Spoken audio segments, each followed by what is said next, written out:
आळूच्या पानाखाली जे असतात ना त्याला अरवी बोलतात. ते मातीमध्येच असतं आणि त्याला वरतून असं सोडून त्याला माती भरपूर लागलेली असते. त्याला त्याला चांगलं सोलून घ्यायचं. कारण की पहिले धुतलं ना तर मग ते चिकट चिकट होतं. मग धुवायचं पहिले त्याचे सालं काढून घ्यायची. मग ते पांढरं होणार. मग ते धुवायचे आणि सुकट ठेवायचे. आता कपड्यांनी पुसायचे आणि मग कापायचं. आणि मग कापून झालं की मग त्याला लसूण आणि राई आणि कढीपत्त्याची फोडणी द्यायची. त्याच्यामध्ये मालवणी मसाला, काश्मीरी लाल, हळद हे टाकायचं, चांगलं परतून घ्यायचं आणि त्याला वरतून मीठ टाकायचं चवीनुसार. आणि मग 10-15 मिनिटं अशी झाकण मारून शिजवायची. त्याच्यात पाणी अजिबात टाकायचं नाही. पाणी टाकलं तर ती भाजी चिकट होणार. मग त्या वाफेवरच शिजवायची आणि शिजून झाली की मग त्याच्यात ते आंबट लिंबू पिळायला पाहिजे. कारण की त्या आलूच्या ह्याला कोणी कोकम टाकतं, नाही तर मग लिंबू पिळायचं. त्याच्याने खाज येत नाही. आज आपण बनवणार आहोत आरवीची भाजी.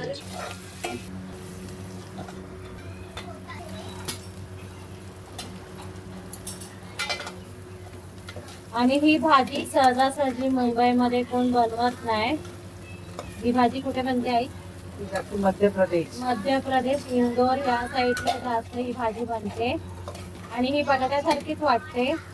पण ही आरवीची भाजी आहे.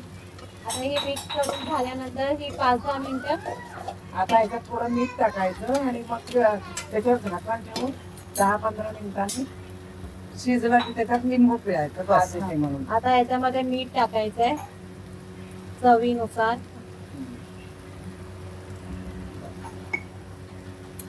हे मिक्स करून घ्यायचं मीठ. पाणी नाही टाकायचं त्यावेळेला. पाणी जरासं पण नाही टाकायचं. आता हे मिक्स करून झाल्यावर वाफेवर शिजलं. ही वाफेवर शिजवायची. लिंबू टाकायचंय कारण की खार येते. शिजल्यानंतर टाकायचं. शिजल्यानंतर लिंबू टाकायचे. आता हे वाफेवर शिजवायचंय. ठीक आहे. आता याच्या हे अशी वाफेवर शिजेल 10-15 मिनिटं. A few moments later.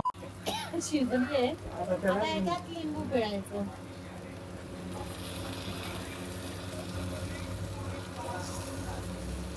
जसं आळूच्या पानांना खाज असते ना तशी याला पण असते.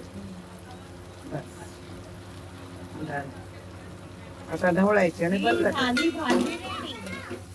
आपण जेवताना रिॲक्शन घेऊया. अभि परत